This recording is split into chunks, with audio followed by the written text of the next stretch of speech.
Hi, I'm Emily Rose. And I'm Dan Philgreen. This is Shell Point Today for Wednesday, August 22nd. It's Wednesday, and to get you through the midweek, we're following Inga Bredal as she takes us through another home sweet home. A very, very large living room area between taking out the lanai and then also taking out the second bedroom. I love it.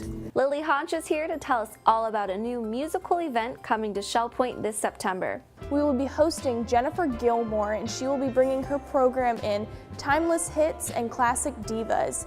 We hit the trails with Melanie Broad for a look back on her morning group walk.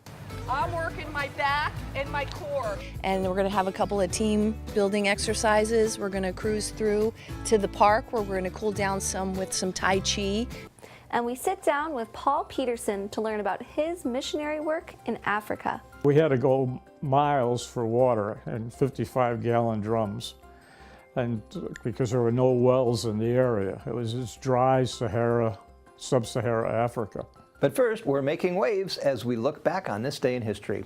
It was August 22nd, 1851, when the United States schooner America bested a fleet of British racing ships to win the first ever America's Cup. The race traversed around England's Isle of Wight. Captain William H. Brown and his crew of 12 men bested their fellow sailors to capture the 100 Guinea Cup. The trophy was then donated to the New York Yacht Club under the condition that it be forever placed in international competition. 167 years later, America's Cup has become the world's longest continually contested sporting trophy. With 25 titles, the New York Yacht Club remains the winningest program. The current cup holders, the Royal New Zealand Yacht Squadron, announced that they will defend their trophy in 2021 after a challenge was bestowed by an Italian yacht club. Boating has a long history not only with America's Cup, but also in Southwest Florida.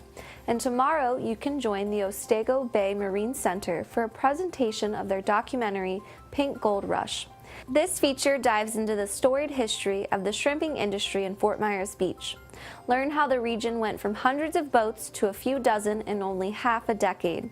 It's a compelling look into the shrimping industry and how the economy and environment have ravaged the shrimp community. If you are in the search for pink gold, then head to the Grand Cypress Room tomorrow at 2 p.m. and enjoy the presentation. Another conservational presentation is next Monday's return of the Ding Darling documentary. This time, they will be showing the vanishing of the bees. Learn about the importance bees have on the environment and how two beekeepers are working to solve the sudden disappearance of these important insects. As always, representatives from Ding Darling will be on hand to discuss all of your conservation concerns. If you want to learn why bees are important and need protection, then find a seat in the Grand Cypress Room next Monday at 12:30. All this talk about conservation and the environment has me wanting to go outside for a lovely stroll. And that's what many of you did recently when you joined Melanie Broad for an early morning walk around the island. And our cameras tried to keep pace with all the action.